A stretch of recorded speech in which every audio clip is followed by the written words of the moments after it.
CTO खबर के इस खास कार्यक्रम जनादेश 2025 के कार्यक्रम में हम सभी का स्वागत करते हैं।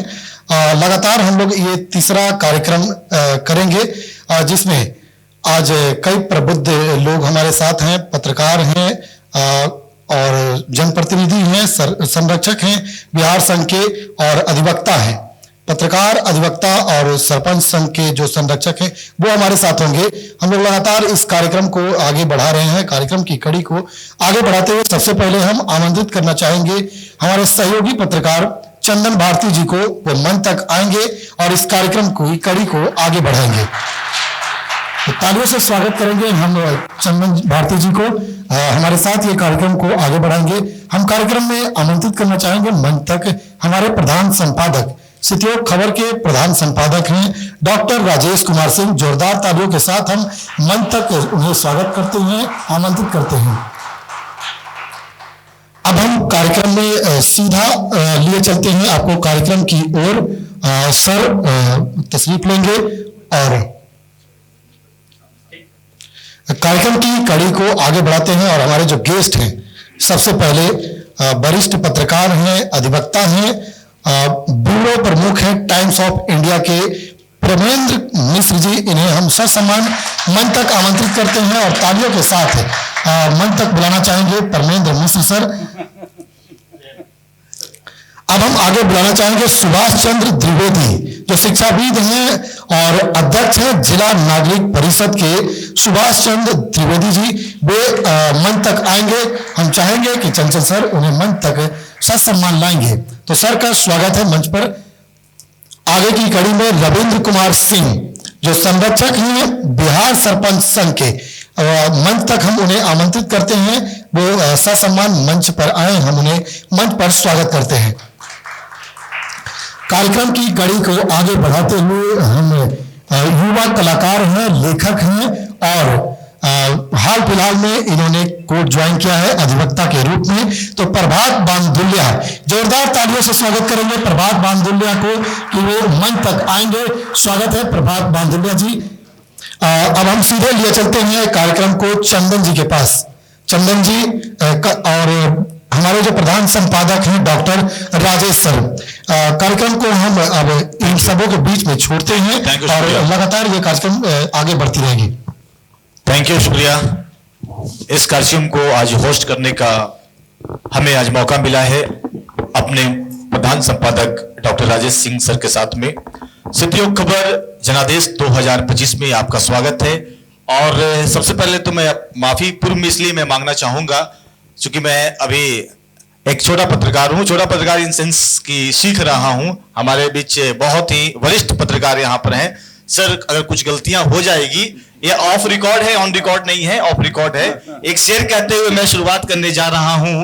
हर आवाज में राग होती है, हर साज में साख होती है। हर आवाज में राग होती है, हर साज में साख होती है। मेरी गलतियों पर ध्यान मत देना क्योंकि चांद में भी दाग होती है। बहुत बहुत शुक्रिया। आइए आज कार्यक्रम का शुरुआत करने जा रहे हैं और मैं चाहूंगा इस कार्यक्रम में जैसा कि हमारे सहयोगी पत्रकार चितरंजन जी ने सभी का यहाँ पर स्वागत किया और साथ साथ इंट्रोड्यूस भी करवाया। अब मैं अपने मुख्य संपादक सर डॉक्टर राजेश से चाहूंगा कि सर शुरुआत आपसे हो, सवाल आपसे हो। तमाम यहाँ पर प्रतिनिधि बैठे हुए हैं और बहुत सकारात्मक यहाँ से निकल कर आएगा जो चीज आएगा, क्योंकि यह पूरा पॉलिटिकल तो है नहीं। ये सब लोग जो बोलेंगे औरंगाबाद जिले को अच्छे तरह से जानते हैं, जमीनी बात पे बात करेंगे और आपसे बेहतर कौन जानेगा, क्योंकि आप तो यहाँ पर के बसिंदा है ही, साथ साथ अनुभवी भी हैं। हर क्षेत्र में आपका एक अलग पैठ है, तभी तो सब लोग यहाँ पर आए हुए। पहला सवाल आपसे। चलिए, बहुत बहुत धन्यवाद चंदन जी। आज हमारे सीटीओ खबर जनादेश 2025 की चुनावी चर्चा में आज हमारे जो गेस्ट हैं सीनियर, जो 80 से अखबार पत्रकारिता में अपनी डंका बजा रहे हैं, तो मैं ऑडियंस से रिक्वेस्ट करूंगा कि उस हस्ती के लिए श्री प्रेमेंद्र मिश्रा जी के लिए एक जोरदार क्लैप होनी चाहिए। उनके बगल में सुभाष सर, जो यहाँ के अब के टीचर नहीं, पहले के शिक्षक और आपके चेयरमैन सर के बहुत नजदीकी और नागरिक संघ के प्रेसिडेंट, तो सुभाष सर के लिए एक जोरदार ताली होनी चाहिए। उनके बगल में रविंद्र बाबू, जो पुलवा, जिस तरह से भी बताया गया कि उसके अध्यक्ष है, सरपंच का अध्यक्ष होना और मुखिया का अध्यक्ष होना एक अपने आप में मायने रखता है कि रविंद्र बाबू कोई शख्सियत है, तो उनके लिए एक जोरदार ताली होनी चाहिए। उनके बगल में यंग डायनेमिक एडवोकेट जो बीएचयू से एलएलबी कर अपना औरंगाबाद में प्रैक्टिस स्टार्ट किए हैं, वो भी हमारे इस स्टूडियो में आए हैं, तो उनका भी स्वागत तालियों से होनी चाहिए। प्रभात बादुल्य जी हैं। प्रभात बादुल्य जी, आज जो अभी चुनाव है, महापर्व, तो उस पर मैं सबसे पहले परमेंद्र मिश्र जी से, जो सीनियर जर्नलिस्ट हैं, उनसे मैं क्वेश्चन बताता हूं, क्योंकि 80 से पत्रकारिता में हैं, तो हमें लगता है कि शायद औरंगाबाद में कि 80 में औरंगाबाद क्या था। इनके फादर भी जर्नलिस्ट थे और एडवोकेट थे, और जो सीपीओ खबर के जो चेयरमैन हैं, उनके सहपाठी भी थे। तो 80 के पहले औरंगाबाद, 80 का औरंगाबाद और अभी का औरंगाबाद के बारे में बताएं हम लोग को। मैं उनको अब माइक देता हूं। सर प्लीज अब बताइए, और उस समय का पॉलिटिकल क्या सिनेरियो था और अभी पॉलिटिकल सिनेरियो क्या है।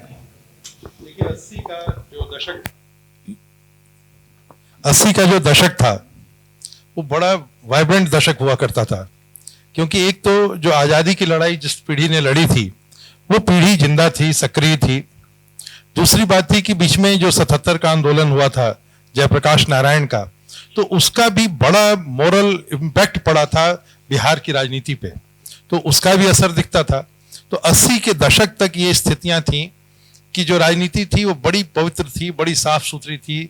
जो राजनेता आते थे उनमें ज़्यादा लालच नहीं था, विधायक फंड व जैसी कोई बात नहीं थी। अभी मैं चर्चा सुन रहा था, लोग कह रहे थे राजनीति का अपराधीकरण। तो 80 के दशक में गिने चुने ऐसे लोग थे जिनके ऊपर कोई मुकदमा रहा हो। उसके बाद ये स्थितियां लगभग 90s तक रही। 90s में एक बड़ा बदलाव बिहार क्या पूरे देश के स्तर पर आया, जब एक सामाजिक न्याय की चेतना उभरी और एकदम से राजनीति ने नई दिशा ली, जहां पर संस्कृत या राष्ट्रवाद की भी चर्चा शुरू हो गई और जो सामाजिक न्याय की चर्चा थी पूरी शिद्दत से शुरू हुई। तो मैं कहूंगा कि 90 से अचानक से राजनीति ने पलटा खाया और 2000 के बाद काफी ज्यादा हम परिवर्तन देख रहे हैं।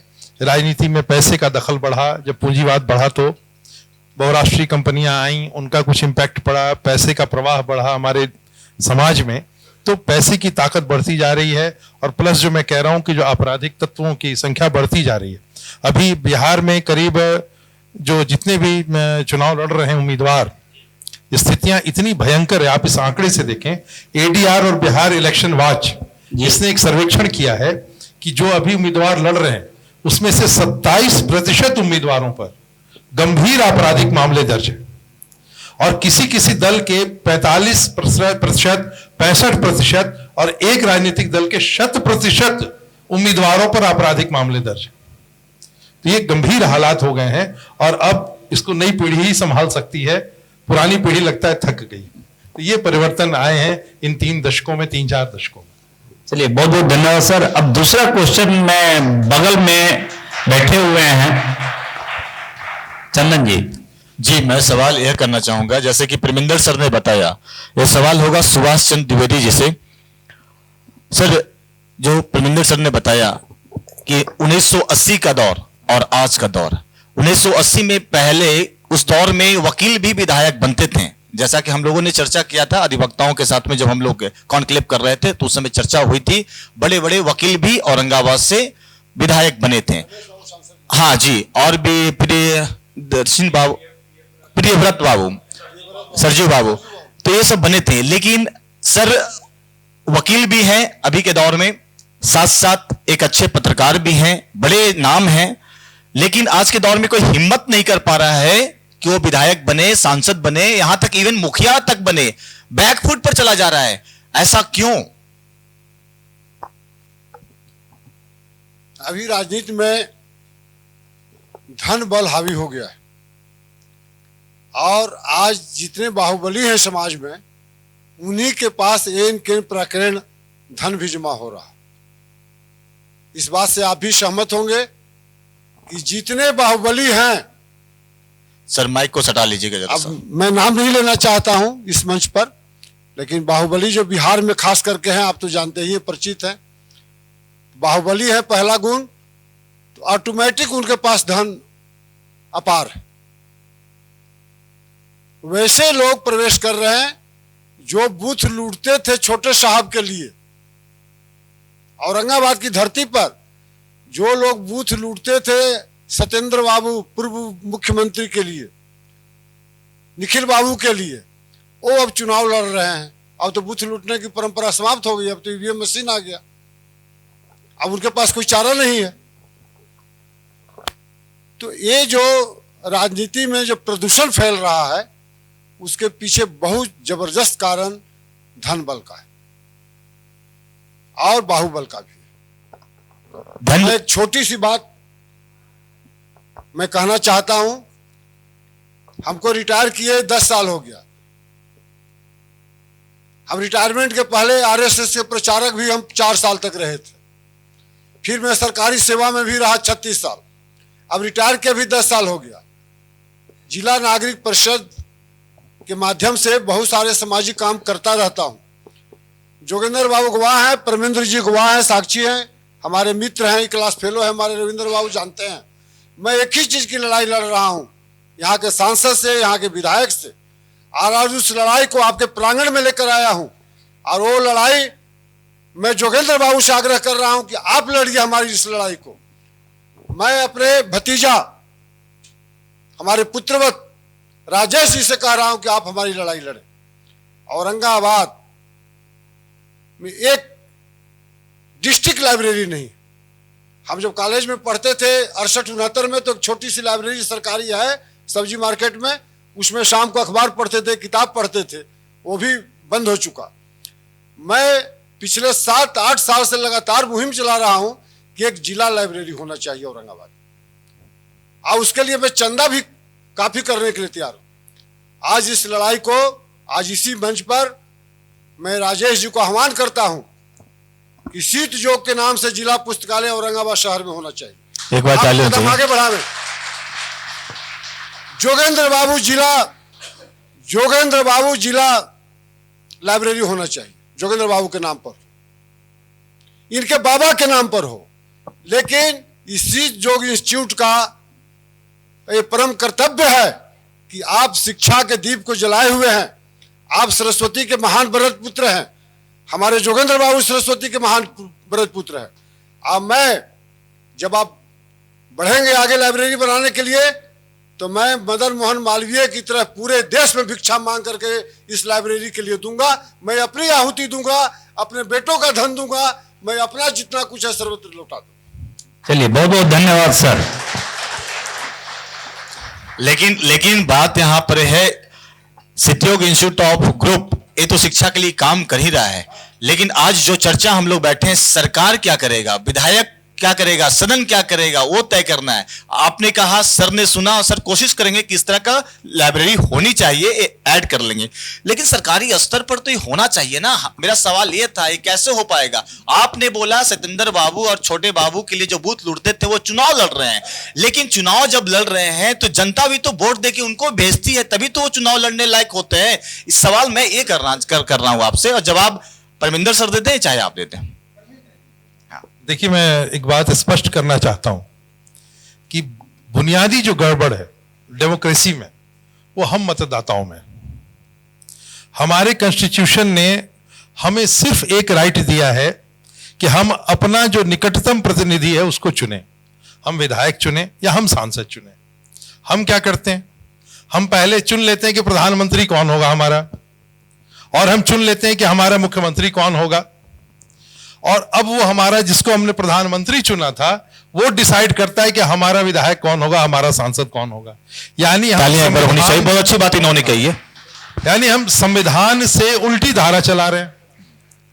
हमको कोई मतलब नहीं कि हमारे सामने जो कैंडिडेट खड़ा है विधायक के लिए। सर कहने का मतलब है कि मैं आपको इंटरव्यू संविधान से उल्टी मतलब देश हमारा दूसरे तब जा रहा है। बिल्कुल, हम संविधान के विपरीत काम कर रहे हैं। संविधान ने कहा है कि आप अपना प्रतिनिधि चुनो, आप विधायक चुनो, आप सांसद चुनो। ये जब विधानमंडलों में जाएंगे तो ये चुन लेंगे प्रधानमंत्री कौन होगा, सदन का नेता कौन होगा। हम डिसाइड पहले ही कर लेते हैं कि मिस्टर ए जो होंगे वही प्रधानमंत्री होंगे, मिस्टर बी होंगे वही सीएम होंगे। अब वो जिसको कहेंगे हम उसको वोट डाल देंगे। आप इमेजिन कीजिए, मेरा समाज सेवा से कोई लेना देना नहीं है। सही बात। लेकिन आज, और मैं सीमित अपने पढ़ने पढ़ाने के काम में व्यस्त रहता हूं, अगर आज मुझे किसी गठबंधन ने टिकट दे दिया तो इसी जिले में 2.5 लाख ऐसे बेवकूफ बैठे होंगे जो बिना मेरी शक्ल देखे मुझे वोट दे देंगे। चलिए अगर जोरदार मुझे ताली। दूसरे गठबंधन ने टिकट दे दिया तो 2.5 लाख बेवकूफ वहां बैठे होंगे जो मुझे देख के वोट दे लेकिन देंगे। परविंदर सर, एक बात यह भी है कि राजनीतिक पार्टी एक दूसरी राजनीतिक पार्टी को कहती है कि पहले तो अपना दुल्हा तो तय करो कि कौन होगा, उसके बाद ना हम ये आपके साथ ये हैं। राजनीतिक पार्टियां देखिए हमको खिला रही हैं। एज ए सिटीजन हम क्या करते हैं, एज ए वोटर हमारी क्या सही है। ड्यूटी है? क्या हम उनके गेम में खेलें या उनको अपने कोर्ट में खिलाएं? अगर मैं अच्छा बैट्समैन हूं तो मुझे उस पिच पे खेलना चाहिए जो बैट्समैन के बहुत लिए। अच्छा आपने जवाब दिया। हमें इस पे इसी मतलब जोड़ना क्वेश्चन चाहते पर मैं ले रहा हूं रविंद्र बाबू से जवाब कि सर जैसे बोले कि परविंद्र सर बोले कि मतलब मैं खड़ा हूं तो 2.5 लाख वोट देंगे, लेकिन मैं आज तो देख रहा हूं कि जाति धर्म ये बहुत तेजी से चुनाव पर हावी है और कैंडिडेट पर, तो उस पर आप अपना मार्गदर्शन दीजिए। आज जो परिस्थितियां बनी हैं, हम लोग 1971 से चुनाव देख रहे हैं लगातार। मैं उस परिवार से भी आता हूं, काफी नजदीक से देखा। पहले लोग, जो जनता होती थी, जो वोट पोल करती थी, वो उम्मीदवार को देखती थी और उसको जो सही समझ में आता था वो पोलिंग करता था। अब परिस्थिति बहुत बदल गई। प्रवीण मिश्रा जी ने ठीक कहा कि आप अपना मत उसको देते हैं जो पार्टियां कहती हैं। सही बात है, कोई भी खड़ा हो जाता है किसी पार्टी से, न उसका क्वालिफिकेशन आप देखते हैं, न उसका चरित्र देखते हैं, और पार्टी के नाम पर उसको वोट कर देते हैं। यहीं से गड़बड़ हुई। आज का समय शिक्षा का समय है, बहुत शिक्षित लोग हैं, हमारे नवयुवक यहां बैठे हुए हैं। आपको सोचना होगा कि हम किसे मत दे रहे हैं, वो चाहे किसी पार्टी से आते हों। आप चुनते आप हैं, प्रेशर पार्टियां देती हैं। इससे थोड़ा अलग होना होगा, क्योंकि समय बदल रहा है। आपका भविष्य जो तय होता है राजनीतिक रूप से, उसमें आपकी मुख्य सहभागिता होनी चाहिए, सोचना होगा आपको। सर हमारा क्वेश्चन था कि ये जाति जो हावी हो रही है राजनीति पर, वो क्या है? इसमें इसको मैं इंटरप्ट करना चाहूंगा रविंद्र राव को। जाति की जो व्यवस्था आप कह रहे हैं, ये कहीं ना कहीं किसी रूप में इस पूरी दुनिया में, आप भारत के अन्य प्रांतों में भी देखेंगे तो वहां पर अलग अलग जातियां हैं, चाहे कास्ट के नाम पर लोगों, क्षेत्रवाद के नाम पर हो, भाषा के नाम पर। ये दरअसल ये जो जातिवाद है, मैं इसको कहना चाहूंगा कि राजनीतिक अभिव्यक्ति की छटपटाहट है। हर वर्ग अपनी राजनीतिक अभिव्यक्ति के लिए छटपटा रहा है। अब क्या है कि राजनीतिक दलों ने इसका फायदा उठा लिया। तो एक इंडिविजुअल, यहां पर अगर हम लोग 5 आदमी बैठे हैं और पांचों के अलग अलग विचार लिए जाएं, सब लोग पांचों अलग ढंग से सोचेंगे, लेकिन किसी को एक बंडल में पूरे समाज को बांध दीजिए तो उसको हैंडल करना आसान हो जाएगा। तो राजनीतिक दलों ने धर्म और जाति के इस बंडलों को बनाने में मदद की कि साहब पूरा एक बंडल हो जाए। अगर ब्राह्मण है तो एक बंडल हो गए, कुशवाहा है तो एक बंडल हो गए, अब इनको हम आसानी से हैंडल कर लेंगे। लेकिन अगर इंडिविजुअल नागरिक के रूप में रहेंगे, बड़ा मुश्किल होगा। तो ये राजनीतिक दलों की साजिश है कि हमें जातियों के बंडल में बांध के पैक कर दिया गया ताकि इनकी हैंडलिंग हो सके, और हमारी बेवकूफी है कि हम उस बंडल में बंध गए। तो सर मेरा इंटरप्शन है कि अब ज्यादा लोग पढ़े लिखे हैं, पहले से साक्षरता दर बढ़ गया है, उसके बावजूद भी अगर जाति हावी होती है और हम लोग वहां बेवकूफ बन रहे हैं, तो ये कौन इसके लिए दोषी है? क्या है कि हमारे सामने यहाँ काफी युवा बैठे हुए हैं, क्या है कि आप लोग के थ्रू मैं मैसेज देना चाहता हूं कि ये परंपरा कैसे टूटेगी और सही कैंडिडेट का कैसे चुनाव करेंगे? नहीं, आप देखिए, जब लॉकडाउन लगा था तो 2.5 करोड़ बिहारी जो है सो फंस गए थे अलग अलग राज्यों में। क्या कोई महाराष्ट्र का फंसा था क्या औरंगाबाद में? यहां कोई गुजराती फंसा था क्या? कोई राजस्थानी फंसा था क्या? हम बिहारी सबसे ज्यादा सफर कर रहे हैं। अभी देखिए छठ के समय ट्रेन के शौचालय में बैठ के आ रहे हैं। क्या कोई ऐसा होता है कि गुजरात जाने वाली ट्रेनों में ऐसी भीड़ होती हो? सबसे ज्यादा प्रवासी हम हैं, सबसे ज्यादा धक्के हम खा रहे हैं, सबसे ज्यादा सफर हम कर रहे हैं। हमारी युवा पीढ़ी, उसको भविष्य दिखाई नहीं देता। आप जैसे बहुत गिने चुने लोग होंगे जो वापस से बाहर से लौट के औरंगाबाद में आ रहे हैं, अपनी जमीन की सेवा कर रहे हैं। लेकिन अगर अब देखा जाए तो चाहे कितना भी कुछ कह लिया जाए, अभी भी अगर 2.5 करोड़ बिहारी बाहर खट रहे हैं, मजदूरी कर रहे हैं या नौकरियां कर रहे हैं, ये सवाल है कि हमारी सरकारों ने किया क्या फिर? और फिर हमें पावर की कमी है सर लोगों में।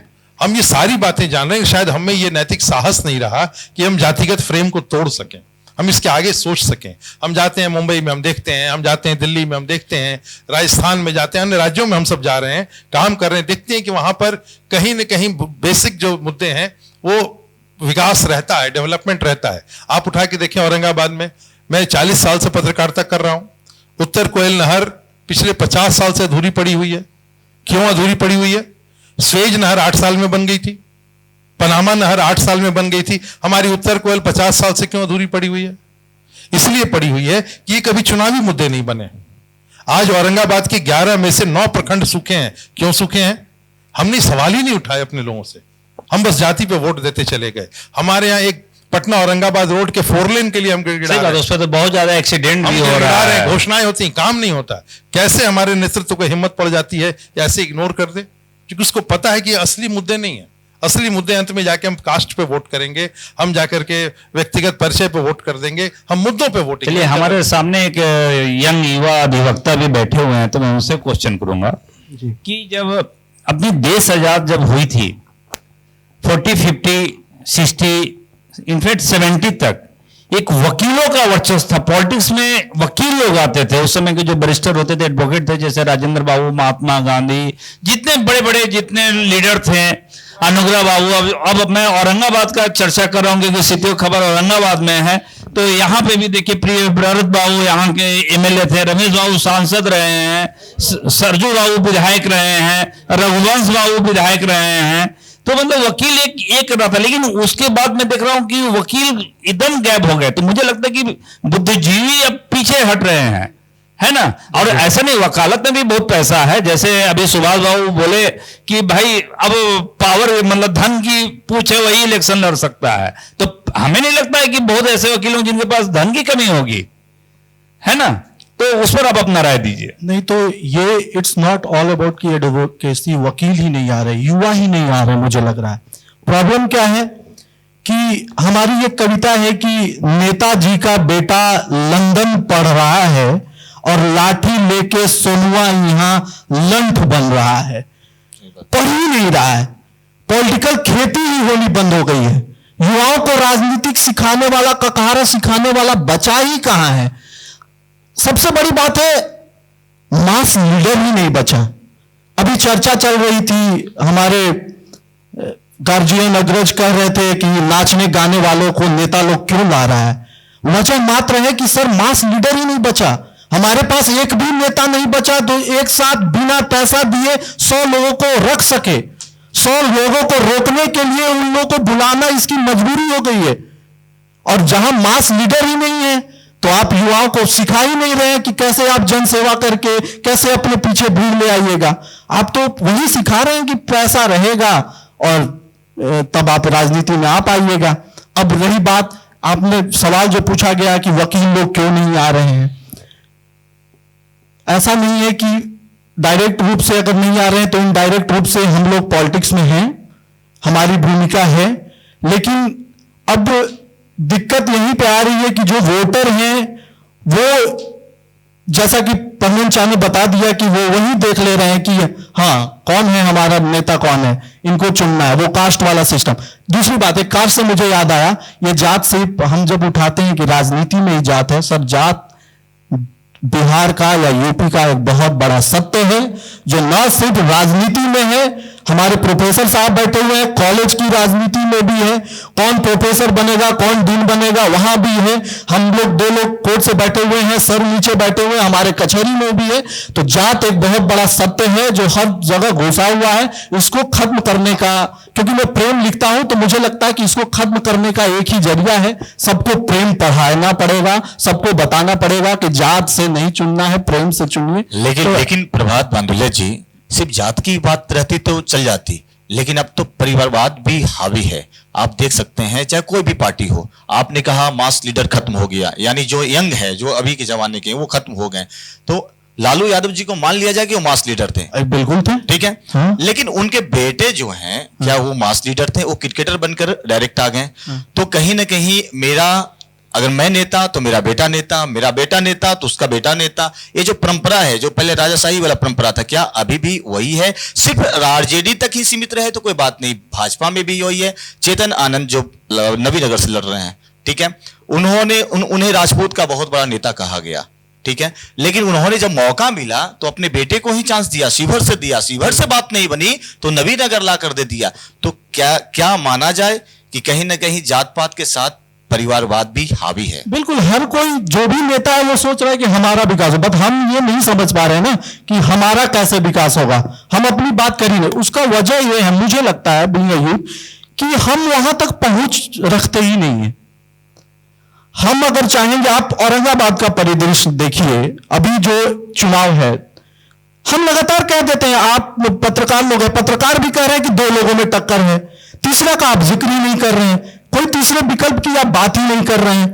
तो जब आप तीसरे विकल्प की बात भी नहीं करिएगा तो जनता जो है, जो वोटर है, उसके दिमाग में तो आ गया है कि अब लड़ाई 2 लोगों के बीच में ही है। नहीं, लेकिन मेरा चैनल त्रिकोणीय दिखाया है। ठीक है, दिखा रहा होगा, ये सही है उसके लिए, लेकिन मैं ये कह रहा हूं कि वो तीसरा भी अगर आप दिखा रहे हैं तो क्या है वो, उसमें यूथ जो हमारा यूथ जो सोच रहा है, अगर उसके पास इंडिविजुअल। दूसरी बात, एक बात मुझे अभी अचानक से याद है, जब हम सत्ता के विपरीत बोलने लगते हैं, अभी देश में अचानक से ये हुआ है, और इसमें मीडिया का बहुत बड़ा योगदान है, और इसके लिए मैं बहुत शर्मिंदा हूं कि हमारी मीडिया कहां ले जा रही है। आप बोल दीजिए एक बात, आज मैं बोल दूं यहां के सत्ताधारियों के खिलाफ, आप मुझे औरंगाबाद द्रोही, अगर किसी खास जात का वो नेता है तो उस जात का द्रोही बताते हुए आप मुझे घोषित कर दीजिएगा, मुझे सड़क पर चलना मुश्किल हो जाएगा। तो मैं सत्य क्यों बोलूंगा? मैं केस आएगा मेरा, पढ़ूंगा, उसका वकालत करूंगा, पैसा आएगा, घर जाऊंगा, खाऊंगा, टीवी पर आपका डिबेट देखूंगा। आप सब इतना बुद्धिजीवी होकर अगर इस तरह का सोचते हैं तो आपका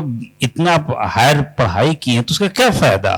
कि हम घर ही बैठ जाए तो नहीं, तो ये बदलना पड़ेगा। वही मैं कर रहा हूं कि सबको कलेक्टिवली, सबको साथ आना पड़ेगा। जो विरोध की आवाज है उसको भी आप दिखाइए। नहीं, आपका हर आवाज दिखाया गया। विरोध की आवाज, जहां तक मीडिया की बात आपने कही, एक बात मैं कह दूं, आपने एक छोटी सी कविता कही थी, पिंकी की चिट्ठी, एक समय तो बहुत बड़ा वायरल हुआ था। यहां तक उस चिट्ठी को तेजस्वी यादव ने भी उस चीज को ट्वीट किया, आपसे मतलब इंटर्न बात किया। तो मीडिया का आपके लिए अहम योगदान भी है। अगर आप प्लेटफॉर्म पर कहेंगे दिखाना चाहिए। तो देखिए सर भी यहाँ पर हैं, प्रेमनंद मिश्रा जी जो कि ब्यूरो प्रमुख भी हैं और एक अच्छे वकील भी हैं, तो जरूर सर मैं चाहूंगा कि इस पर आप जवाब दे दे तो बेहतर होगा, क्योंकि मीडिया की बात है। देखिए, मीडिया के बारे में थोड़ा दोष है मीडिया का, मैं कह सकता हूं, लेकिन फिर मैं आता हूं जनता की ओर। अगर जनता क्या कर रही है, वो क्या सवाल उठा रही है? नहीं उठा रही। जनता किसे चुन रही है? अब मान लीजिए आपने किसी को अपना विधायक बनाया तो मीडिया कैसे लिख देगा कि वो विधायक नहीं है? सही बात, जो हकीकत है। अभी प्रभात कह रहे थे कि कहा जा रहा है लड़ाई 2 लोगों के बीच में, यकीनन लड़ाई 2 लोगों के बीच में, ये सच है। जो वोटिंग पैटर्न है ये 2 महागठबंधनों के बीच में चल रहा है। तीसरी आवाज जो उठ रही है उसको रिस्पॉन्स नहीं मिल रहा। सही बात। कोई भी भला आदमी चुनाव लड़ रहा हो, लेकिन देखा जाता है किस गठबंधन से है। अगर हमारे गठबंधन से जिसका मैं समर्थक हूं तब तो बढ़िया, नहीं तो खराब। यहाँ पर मास वाली बात हो जाती। तो ये जो जनता है, जो हम एक वोटर के रूप में है, हम किसको चुन रहे हैं?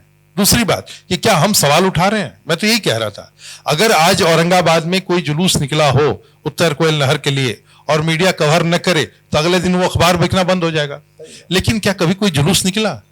एक एक कैंडिडेट अपनी पदयात्रा जो कर रहे हैं यहां पर, और जितनी भीड़ जुट रही है, क्या किसी भी इशू पर यहां पर ऐसे जुलूस निकला? नहीं निकला। तो जब आम लोग सवाल उठाना बंद कर देंगे तो केवल मीडिया क्यों उठाता रहेगा? मीडिया तो जनता की आवाज है, माइक है, मैं बोल रहा हूं, मेरे सामने आके लग गया, यही मीडिया है, ये माध्यम है, आपको मेरी आवाज सुनाई दे रही है। तो जो भी बोल रहा है, अगर सोसाइटी सवाल नहीं उठा रही, आप ये देखेंगे ट्रेंड था कि लोग सवाल उठाते थे अपने नेताओं से, सवाल उठाते थे अपने प्रतिनिधियों से, लेकिन सोसाइटी की ओर से रिस्पॉन्स नहीं आ रहा, तो मीडिया के पास क्या बचता है? फिर जो भी शोर है उसके आगे लग जाता है। एक सवाल हम लेना चाहेंगे सुभाष चंद्र त्रिवेदी जी से कि सर, चुनाव है, मुद्दा विहीन है, जो पार्टी आ रहे हैं हम जीतेंगे, 10 साल हम किया, अगले बार भी हम ही करेंगे, लेकिन मुद्दा नहीं है। औरंगाबाद का मुद्दा जैसे कि हमारे मुख्य संपादक सर डॉक्टर राजेश सर ने भी उठाया था एक कॉन्क्लेव में जो बुद्धिजीवियों का चल रहा था, 139 का मुद्दा, कि इस मुद्दे पर अभी तक कोई बात नहीं करता, लगातार एक्सीडेंट हो रहा है। साथ साथ जो सीमेंट फैक्ट्री है उसका मुद्दा मैं उठा रहा हूं, क्योंकि एज ए नागरिक जब यहां मैं इस रोड से गुजरता हूं, चाहे यहां देखता हूं आगे जाकर इतनी दुकानें हैं, आप देखिए कि अगर वो कोई खाना खाएगा तो क्या होगा। दूसरी बात कि अगर देखा जाए बहुत सारे चीज है, अगर मैं डाटा पेश करूं तो हर महीने कम से कम 2 से 4 हजार लोग बीमार हो रहे हैं, लेकिन सरकारी आंकड़ा पर इसका कोई रिकॉर्ड नहीं है। लेकिन हम इस दावे के साथ कर सकते हैं अगर कोई एजेंसी इसका जांच करे तो, लेकिन सब लोग आवाज उठाते हैं, आंदोलन करते हैं, आवाज दब जाती है, सबकी मुंह सिल जाती है, आखिर ऐसा क्यों होता है? आप जवाब देंगे। आपने सीमेंट फैक्ट्री का मुद्दा उठाया। जब सीमेंट फैक्ट्री की स्थापना हुई तो इसने 30-40 बोरिंग कर रखा। इनको जल लेना था सोन नदी से, बटाने नदी से, इस सोन लिए भूमि से के नीचे से, इस पर रोक थी। और इस आवाज को हम लोगों ने, यहाँ के जो प्रतिनिधि थे, सांसद थे सुशील बाबू, उनके यहाँ एक जुलूस के रूप में हम लोग गए थे, इस शहर के 100-200 आदमी, और इन्होंने पार्लियामेंट में उठाया इस प्रश्न को। और आज क्या स्थिति है पिछले 6-7 साल से, 8 साल से औरंगाबाद की जल स्तर 800 फीट 900 फीट चला गया, पानी नहीं मिल रहा है, फरवरी से पानी सूख जा रहा है, समझ के नहीं। इसके लिए हमारे परमेंद्र जी मित्र हैं, ये जानते हैं, गवाह हैं कि हम लोगों ने जिला नागरिक परिषद की ओर से एक मुकदमा भी दायर किया, राष्ट्रपति को स्मारक पत्र दिया, प्रधानमंत्री को दिया, सांसद को दिया, मुख्यमंत्री को दिया, लेकिन जहां के बात तहां रह गई, जहां की बात तहां रह गई। और सांसद जी हम लोगों के आग्रह पर हमारे आंदोलन के सहारा देने के लिए पार्लियामेंट में उन्होंने सवाल उठाया था, अखबार में प्रकाशित हुआ था, लेकिन पानी की समस्या तो जो तो उससे जो पीएलआई हुआ था तो उस पर अभी तक वो कुछ हुआ नहीं है, कुछ नहीं हुआ, इसी पेंडिंग। मैं अपने दर्शकों को बता दूं कि जो सीमेंट फैक्ट्री है, और आपको बताते हैं कि जिस सोन नदी का पानी इस सीमेंट फैक्ट्री को लेना था, अब वो सोन नदी का पानी औरंगाबाद की जनता को पीने के लिए पाइप बिछाया जा रहा है, सप्लाई किया जा रहा है, हाँ, वाटर सप्लाई यही ट्रीटमेंट। यही है लोकतंत्र। देखिए पूरे तरीके से जो सीमेंट का फैक्ट्री बना हुआ है, नियम को ताक पर बनाया गया है। बहुत सारे नियम होते हैं जो बहुत इसका विरोध है, खैर ये दूसरा विषय है, लेकिन जो संक्षेप में आपने बताया। अब सर से मैं चाहूंगा कि एक सवाल मैं रविंद्र बाबू से पूछना चाहता हूं कि सर, बिहार में पलायन बहुत ज्यादा हो रहा है। अभी कुछ दिन पहले अभी बता रहे थे परमेंद्र मिश्र जी की, मतलब छठ में, दीपावली में लोग ट्रेन में, इनफैक्ट बाथरूम में भी बैठने की जगह नहीं होती है। आप उस परिवार से भी जुड़े हुए हैं, तो आज पूरे बिहार, चाहे औरंगाबाद में, एक मैं शायद एक एग्जाम्पल हूं कि मैं बाहर से, बॉम्बे से एक्सपोर्ट हो गया है ना। लेकिन ये पलायन को सर आप लोग किसने कहा कि आप लोग पॉलिटिकल भी जुड़े हुए हैं, पलायन कैसे रुकेगा? ये यहाँ के युवा ये जानना चाहते कि हम मुंबई, दिल्ली, गुजरात क्यों जाएं? अरे अजो नेता पलायन मुद्दा को लेकर आए हैं सर, उनका खुद विधायक भी पलायन कर जा रहा है, प्रत्याशी पलायन कर जा रहा है, इसको कैसे रोका जाएगा? सबसे पहले तो मैं सीटीओ को धन्यवाद देना चाहता हूं कि आप बाहर से आकर के यहां रोजगार देने की कोशिश की। यही ख्याल और यही कमी हमारे बिहार में है।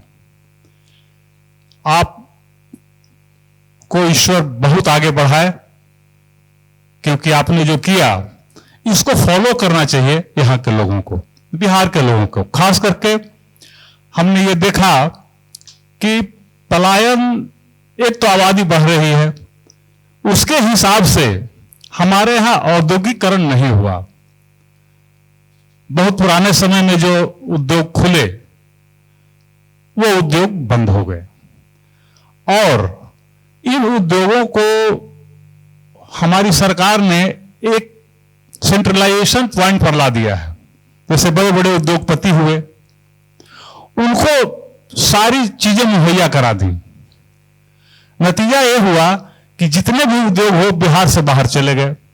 अब उसमें चाहे यहां की वास्तविक स्थिति में, चाहे यहां का पहले समय का जो किया हुआ, जो यहाँ के सामाजिक स्थिति थी, या जो यहाँ दंगे फसाद या जो भी कर सकते हैं, उसके डर से लोग भागे भी। 70 में सर, जैसे देखिए डालमिया नगर, शुगर फैक्ट्री, काफी इंडस्ट्रीज थी। काफी इंडस्ट्री, मतलब लोग बाहर से आते थे। हाँ। इनफैक्ट उस समय बिहार झारखंड एक था आपका HACL, वहां रशियन इनफैक्ट फॉरेनर लोग आते थे, काफी लोग थे फॉरेनर। बिल्कुल उस समय आपको बिहार में चाहे झारखंड एक ही था तो काफी फॉरेनर्स दिखते थे। 2000 के पहले से ये वो दौर था जब हमारा प्रधानमंत्री बोलता था कि आधुनिक भारत के मंदिर हमारे कल कारखाने हैं। वो तब बने थे। सही बात। तब रशिया की मदद से बोकारो इस्पात संयंत्र बना था। जब आपकी राजनीति की प्राथमिकताएं बदल जाती हैं, जब आपकी राजनीति की दिशा बदल जाती है, तो फिर ये समस्याएं आती हैं। हम लोग तो यहाँ जाते थे घूमने। सर, डेहरी डालमिया नगर के बगल में हम हैं।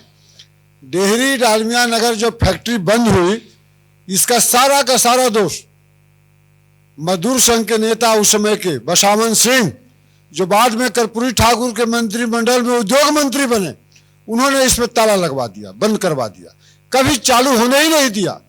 जब भी फैक्ट्री चलती थी हर 15 दिन पर ताला लगवा देते थे, मजदूरों को भड़काने का काम करते थे।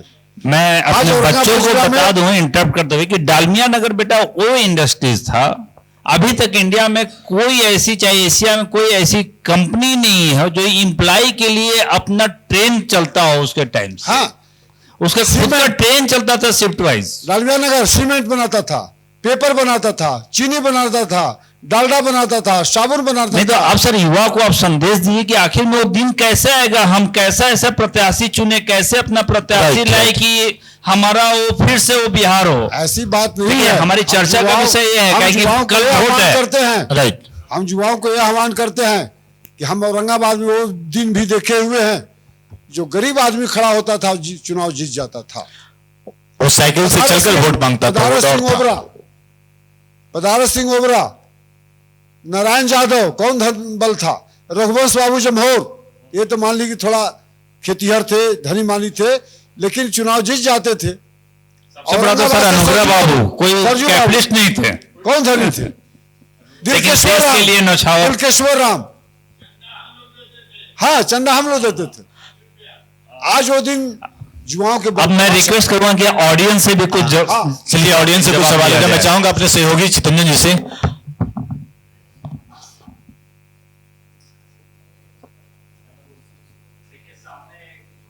हैं सर, यहाँ पूछना चाहते हैं। कई शिक्षाविद बैठे दिखाई दे रहे हैं यहाँ पर। मैं भीम कुमार सिंह हूँ। परविंद्र जी, चर्चा काफी रोचक है और ये बात है कि आखिर परिस्थितियों को कैसे बदला जाए। तो चर्चा के दौरान मैं 2 प्रश्न एक साथ करूंगा। जी, स्वागत। और जैसे पहले जो चुनाव होते थे वो व्यक्ति विशेष पर होते थे, लेकिन व्यक्ति विशेष की परिभाषा बदल गई। अब क्यों बदली ये मैं नहीं बताऊंगा। थोड़ी दूरी पर जब चले तो वो जाति विशेष पे आया।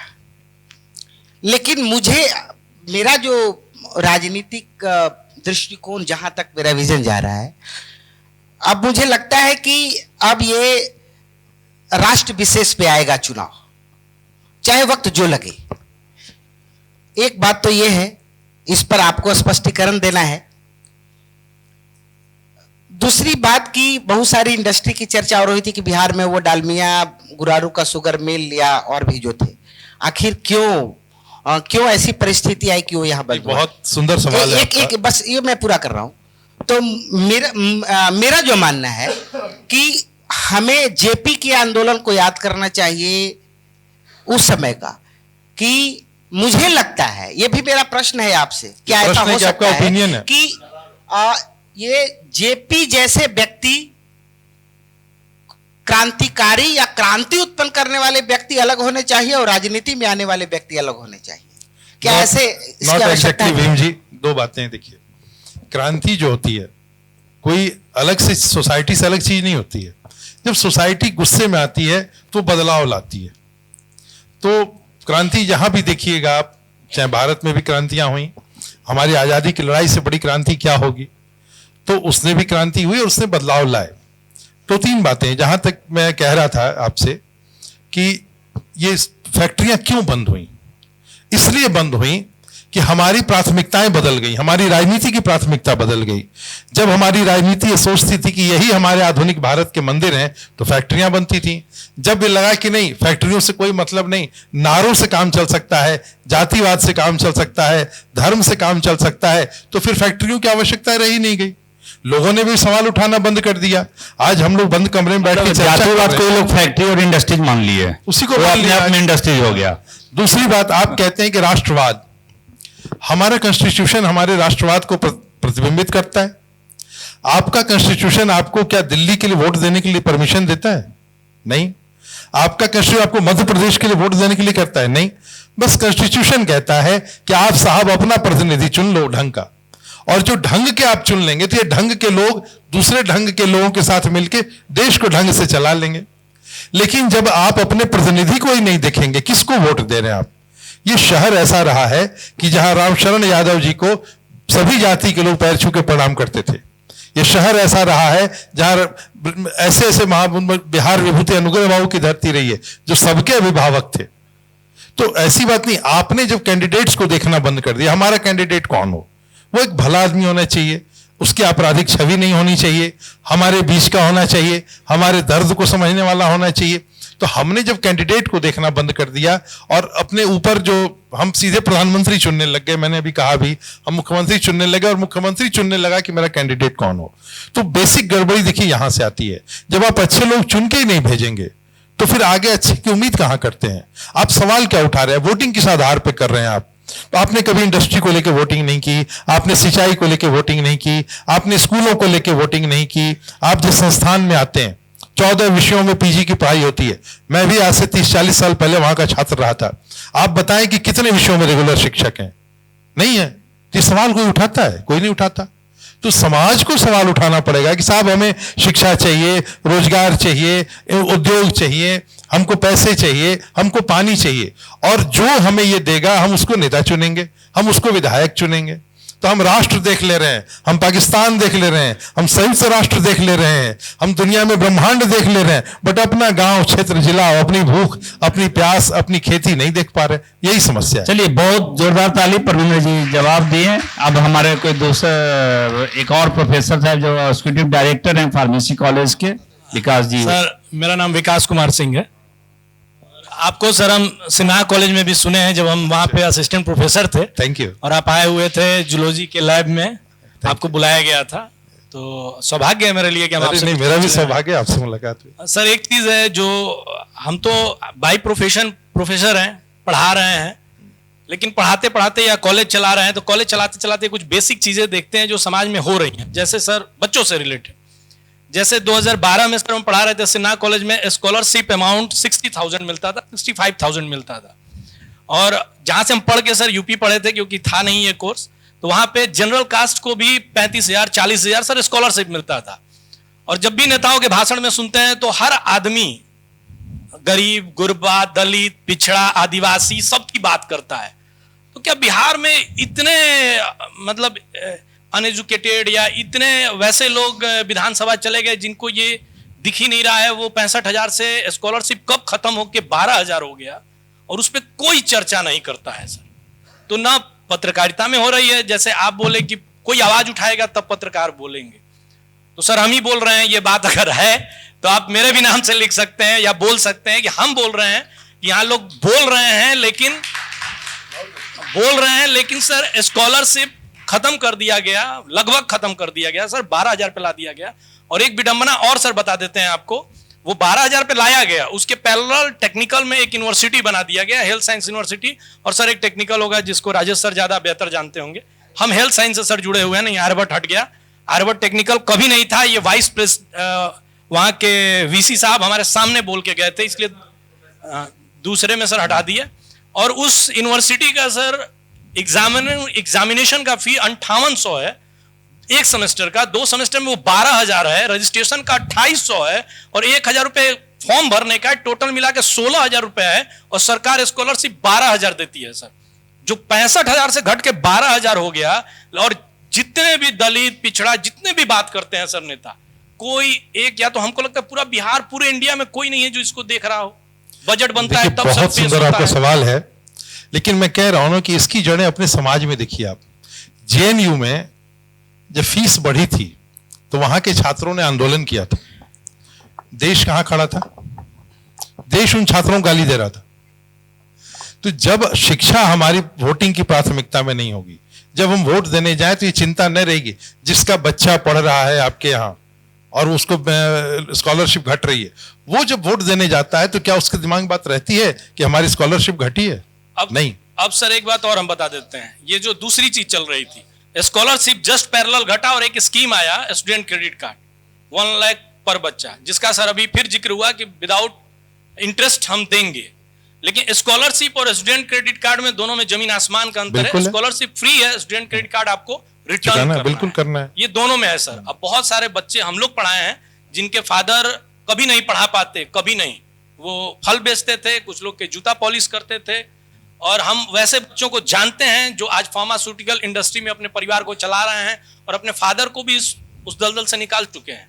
नहीं, देखिए मैं यही कह रहा हूं कि आपने जो बात कही कि स्कॉलरशिप के बल पे आप पढ़ाए, तो जो फल बेचते थे, गरीब थे, जिनके बच्चे स्कॉलरशिप पर पढ़ के आगे बढ़ गए, वो भी कहां सवाल उठा रहे हैं? वोट देने जाते हैं तो कहां उठाते हैं कि साहब अब आगे कोई गरीब कैसे डेवलप करेगा? मांगने के सवाल लिए कहां उठता है? तो लेकिन कोई भी ये सवाल नहीं उठाया। तो मैं आपको धन्यवाद देता हूं कि सिद्योग चैनल के थ्रू ये आपने आवाज उठाया, आपने आज है ना? आपने आवाज उठाया और ये मैं चैनल के द्वारा इसको मैं जितना हो सकता हाईलाइट करूंगा। लेकिन युवा यहाँ बैठे हैं, विकास सर का जो सवाल है, 3 चीज है। अगर आपके यहाँ नेता जाता है तो उससे पूछिए कि भाई हमें स्कॉलरशिप क्यों नहीं मिल रहा है, हम क्यों पलायन कर रहे हैं। अब जात पात धर्म से ऊपर उठकर हम लोग को इस धारा में आना पड़ेगा। हमारा NH 139 जिस पर जो एक्सीडेंट हो रहा है क्यों नहीं हो रहा है, पॉल्यूशन क्यों नहीं हो रहा है? चुनाव के पहले 139 का शोर था क्या? चुनाव में किसी ने कैंडिडेट से पूछा अपने कि साहब ये क्यों नहीं 4 लेन हो रहा है? तो सवाल सोसाइटी को पूछना होगा। आप शिक्षक हैं। और ये मैं सिद्योग चैनल के थ्रू वो सारे हमारे जितने यहाँ कैंडिडेट औरंगाबाद में खड़े हैं, वो अगर हमारे चैनल को देखते हैं तो ये जनता की आवाज को समझे और उसको अमल लाएं। अब हम लोग से अनुरोध है, और युवा का जो अब मैं आवाज जो पा रहा हूं और जितने हमारे पैनलिस्ट हैं सबका यही है कि अब जातिवाद धर्म से ऊपर उठकर अब हम लोग को शिक्षा पे बात होनी चाहिए, स्कॉलरशिप में होनी चाहिए। पलायन जो हो रहा है, जो हमारे भाई बंधु बाहर जाकर मतलब अपना 10,000 15,000 नौकरी कर रहे हैं और आते समय बाथरूम, ये मानवाधिकार क्या पता उस समय कहां चली जाती है, आई डोंट नो, है ना? वो कैसे बाथरूम में, सोचिए बॉम्बे से यहां 36 घंटा की जर्नी, बाथरूम में कोई बैठ कर आ रहा है, किसी लेडीज और बच्चों को बाथरूम लगता है तो जनरल बोगी में वो नहीं जा सकता है। सही बात है, विकराल समस्या है सर। और मैं चाहूंगा तो सर अपने कैंडिडेट को देखिए, समझिए और जरूर वोट दीजिए। 2025 का इलेक्शन आपको बिहार को बदल सकता है, औरंगाबाद को बदल सकता है, लेकिन ये सब मुद्दा के साथ। लेकिन आज विकास सर ने जो आपने सवाल किया था बहुत शानदार किया था, लेकिन मीडिया भी जागरूक हो चुका है, जनता जागरूक हो गई है। आपने देखा वो कई नेता को खदेड़ते हुए भी देखा गया इस बार विधायक को। मीडिया के बारे में मैं आपको बता रहा हूं, मीडिया में बहुत परिवर्तन आए। हाँ, पहले था कि कुछ मीडिया हाउस थे बड़े और वो जैसे चाहते थे दिखाते थे। आज मीडिया मतलब कि जिसके हाथ में मोबाइल है, हर वो व्यक्ति पत्रकार है जिसके हाथ में मोबाइल है। राइट सर, तो राइट अब जो मीडिया, हालांकि इसके कुछ दुष्परिणाम भी हमें देखने को मिल रहे हैं, क्योंकि जो एडिटर नाम की संस्था थी, इंस्टीट्यूशन था, वो खत्म हो गया। खत्म हो गया। तो अब मेरे हाथ में अगर मोबाइल है तो मैं ही संपादक, मैं ही रिपोर्टर, मैं ही मालिक। तो मेरे ऊपर मेरी एडिटिंग कौन करेगा? कौन देखेगा कि सही है गलत है? लेकिन आज के दौर में चीजें छिप नहीं रही, ये तो गारंटी है। सही है कि कोई तथ्य छिप नहीं सकता, कोई इवेंट छिप नहीं सकता।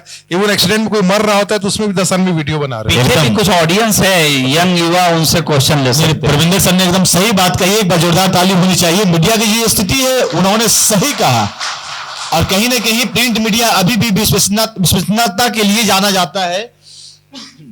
मैं पीछे चाहूंगा कि आप माइक्रोफोन दे दें। हाँ बोलिए सर। मैं शिवम सिंह राठौर मां मंजूसर के पावन धरती से। मैं आप सबको यही बताना चाहता हूं कि जो 2014 से पहले जो एग्जाम होता था सर, वो लीक नहीं होता था, और 2014 से पहले हर चीज ऑफलाइन था सर। और सर 2014 के बाद जो सर एग्जाम होता है, लीक होता है, उसका भी पर्दाफाश होता है।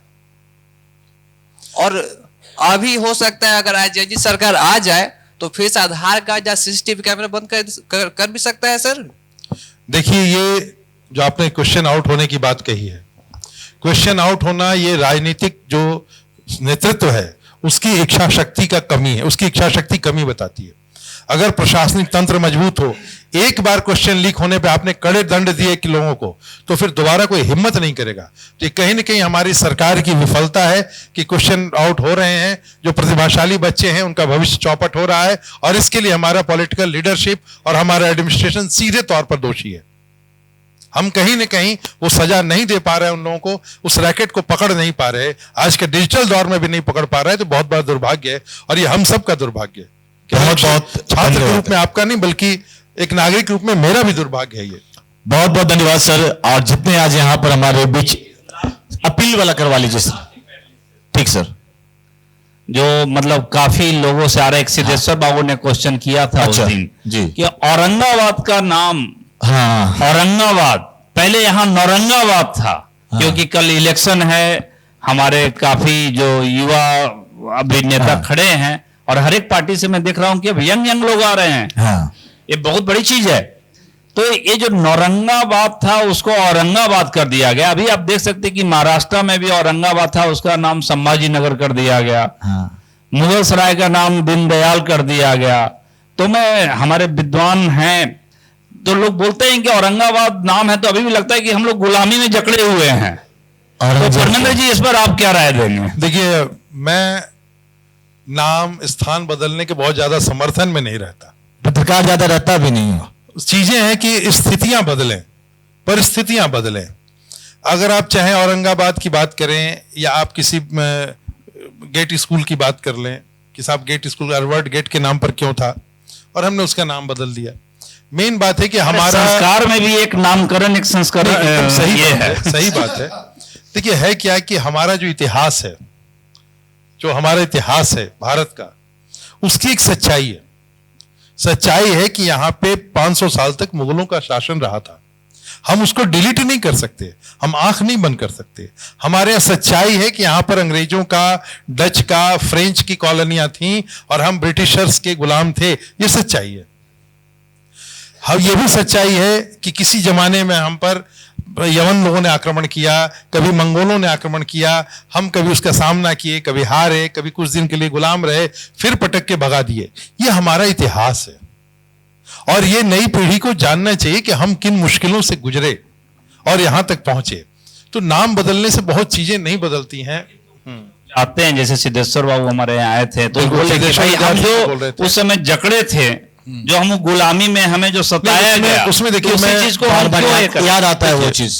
नहीं, कितना इतिहास बदलिएगा, कहां तक जाइएगा, कितनी चीजें बदलिएगा। सुभाष बाबू से अभी मैं राय आपको लेना बता रहा चाहूंगा। हूं, नहीं, एक छोटी सी बात बता रहा हूं मैं। अब जैसे कोई बाहर का रिश्तेदार आपका औरंगाबाद आना चाहे, तो बेचारा औरंगाबाद स्टेशन खोजता खोजता मर जाए, तब उसको बताना पड़ता है। यहाँ पे मैं इंटरप्ट कर रहा हूँ सर, जैसे सिद्धेश्वर बाबू कहना है कि हमारा, जैसे हमारे पूर्वज सिंह टाइटल है, आपके मिश्रा हैं, अगर आपका कोई नाम बदल दिया तो आप नहीं चाहिएगा कि हमारा फिर से अच्छा, दूसरा एक टाइटल बात हो। बताइए, महाराणा प्रताप क्या सिंह लिखते थे? चाणक्य ने मिश्रा लिखा? प्रताप लिखा उन्होंने। नहीं, क्या चाणक्य ने मिश्रा लिखा? नहीं लिखा। क्या हर्षवर्धन, हर्ष चरित्र लिखने वाले बाणभट्ट ने मिश्रा पाठक दुबे लिखा? नहीं। ये बदलाव हैं, बदलाव आ रहे हैं, और हमको इस बदलाव को पूरी समग्रता में स्वीकार करना चाहिए। ये हमारे इतिहास में तो परमेंद्र मिश्रा जी की राय थे, अब मैं सुभाष जी का राय सुनना चाहूंगा। जरूरी है। मेरा इस पर स्पष्ट कहना है कि इंडिया में जहां जहां नाम बदला गया, वो एकदम सही नाम बदला गया। और क्या जनता इससे सहमत है? और तुष्टिकरण की राजनीति करने वाले इसका घोर विरोध किए, और देव का भी विरोध। औरंगाबाद जिला का नाम देव हो, देव जिला हो, इसका भी विरोध वही लोग कर रहे हैं जो तुष्टिकरण की राजनीति को समर्थन देते हैं। नाम बदलाव होना चाहिए। मैं पूछ रहा हूं कि भारत सरकार ने तो नाम बदल दिया, आप रफीगंज से चलते हैं तो देवहाट पड़ता है। देवहाट से देव शहर की दूरी कितनी है? कम से कम 20 किलोमीटर 25 किलोमीटर है। तो 25 किलोमीटर दूर स्टेशन का नाम है देवहाट, रफीगंज के जस्ट आगे। तो फिर औरंगाबाद शहर से 10 किलोमीटर दूर बाई एयर 6 किलोमीटर दूर देव के नाम पर, देव सूर्य मंदिर के नाम पर क्यों नहीं औरंगाबाद का नाम होना चाहिए? मैं इस पर रविंदर बाबू से 2 मिनट का कहेंगे, समय का देखते हुए है ना, समय को ये देखते मांग हुए के समर्थन में हम लोग हैं। चूंकि आपका जिला है, हम समझ सकते हैं। परमिंदर सर ने खुलकर इसलिए नहीं बोला, चूंकि पत्रकार होते हैं, पत्रकार की जिम्मेवारी होती है, वो खुलकर नहीं बोलेंगे, नहीं तो वीडियो जब चलता है तो टोट भी हम लोग होना शुरू हो जाते हैं। इसके वजह से भी उन्होंने भी सही बात कही। देखिए, बात तो सही है कि हम लोग 400-500 साल गुलाम रहे, फिर 200 साल गुलाम रहे अंग्रेजों के। भाई नाम तो बदलना चाहिए, नाम बदलना चाहिए। हाँ, नाम बदलना चाहिए ताकि हमारी आने वाली पीढ़ी जो है, कम से कम जो हमारे आक्रांता हुआ करते थे उनको नाम को भुला जाए। और ये बात सही है, देव के लिए औरंगाबाद का नाम देव हो, इसके लिए तो आंदोलन भी विद्यार्थी रविंदर बाबू का भी हम लोग सुने अभी कि यंग युवा हमारे साथ बैठे हुए हैं, उनका भी राय ले लेते हैं। मेरा मत है कि नाम से पहले काम बदलना चाहिए। काम तो आप गुलामी वाला ही कर रहे हैं, तो नाम भी रखिए गुलामी वाला ही, इसमें क्या दिक्कत है? तो पहले काम बदल दीजिए, पहले काम वैसा कराइए। देव नाम रखना तो देव जैसा काम कराइए, काम हो, इसके बाद बदल दीजिए। दोनों बदलना है। हाँ, काम बदल के नाम बदल दीजिए, युवा को कोई दिक्कत नहीं है, लेकिन पहले काम बदलिए। चलिए, आप लोग सहमत हैं? चलिए, बहुत बहुत धन्यवाद। आज हमारे स्टूडियो में यहाँ के एक महान पत्रकार, एक सीनियर अधिवक्ता परमिंदर जी आए, उनके बगल में सुभाष जी आए, उनके बगल में रविंद्र बाबू जो सरपंच महासंघ के अध्यक्ष हैं, उनके बगल में प्रभात जी यंग युवा, और हमारे आज दर्शक दीघा में यहाँ के नामी जानी प्रोफेसर अनिल बाबू, भीम बाबू, विकास सर, और हमारे इंस्टीट्यूट के काफी young dynamic professor SB sir, और कुछ अधिवक्ता मुझे दिख रहे हैं सामने, है ना। तो मैं सबका स्वागत करता हूं। हमारे दीर्घा में यंग युवा हैं जो कल का भविष्य हैं, देश बदलेंगे, और मेरा पूरा उम्मीद है कि जिस तरह से हमारा पूछा जाए तो अगर हमारा हीरो कौन है तो अब्दुल कलाम साहब हैं, तो मैं चाहता हूं कि हमारा युवा भी अब्दुल कलाम जैसा मिसाइल मैन बने और देश का नाम इंटरनेशनल पन्नों पर और औरंगाबाद का नाम इंटरनेशनल पन्नों पर लाए। मैं इसी के साथ आज यहाँ का सभा का समाप्त करता हूं। बहुत बहुत शुक्रिया सर। मैं बता दूं कि 3 दिवसीय जो हमारा कॉन्क्लेव था यहाँ खत्म होता है, क्योंकि सबसे जो पहला दिन था वो बुद्धिजीवियों के साथ था, दूसरा दिन था औरंगाबाद जिला के अधिवक्ताओं के साथ में था, और ये तीसरा दिन तमाम पत्रकार और बुद्धिजीवी समाजसेवी के साथ में हम लोगों ने किया।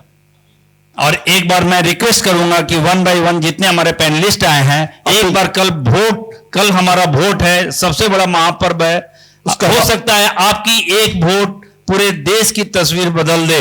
कोई नहीं जानता है कि इसके अंदर क्या टैलेंट है। एक छोटा छोटा अपील कर दीजिए अपने।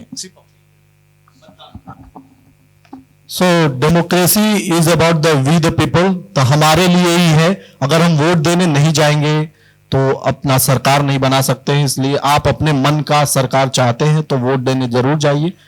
धन्यवाद। आप सभी से मेरा आग्रह है कि इस महापर्व में जरूर शामिल हों और स्नान करके तुरंत मतदान करें आप लोग, इसके बाद जलपान करें तो ज्यादा अच्छा रहेगा। बहुत बहुत धन्यवाद। और युवाओं से खास करके अपील है कि कल मतदान करने जरूर जाएं सुबह सुबह। सुभाष चंद्र त्रिवेदी जी। ये तो औपचारिकता है, औपचारिकता का निर्वहन हम लोग कर रहे हैं कि मतदान करने जरूर जाएं और सतत प्रयास रहे, मतदान के प्रति हम लोग जागरूक रहें।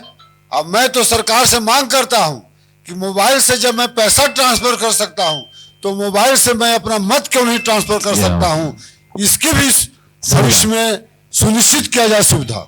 बैठे घर बैठे हो जाए। सुभाष बाबू ने बड़ी अच्छी बात कही कि अगर ऐसा हो जाए तो बहुत बढ़िया रहे। लेकिन मैं एक सवाल राजेश जी आपसे पूछना चाहता हूं कि अपील करने की जरूरत क्या है?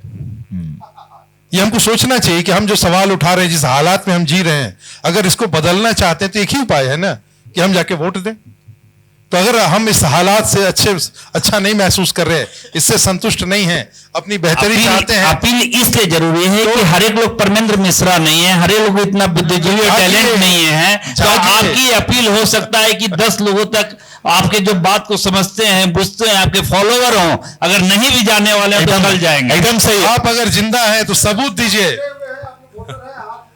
आप लोग वोट देने जाइए, अगर जिंदा है तो वोट देने जाइए, जिंदा होने का सबूत पेश कीजिए। बदलाव की इच्छा रखते हैं तो वोट देना जरूरी है, क्योंकि उसी से बदलाव आ सकेगा। धर्मेंद्र सर, आपने सही बोला, जो पहले जागरूकता आज के दौर में जरूरी इसलिए है क्योंकि आज के दौर में रील्स में ज्यादा लोग बिजी हैं। उन लोग, हम सर ने कोशिश किया है कि आप आइए सुनिए, यहाँ वोटर नहीं है सपोर्टर भी हैं, तो उनको सुनाने की आदत डाली जा रही है कि लोकतंत्र को जिंदा रखना है, यानी अब संस्कार भरा जा रहा है हम लोग की ओर से। अब बदलिए चीजों को, बहुत हो गया। बहुत बहुत शुक्रिया, बहुत बहुत धन्यवाद। सर बहुत बहुत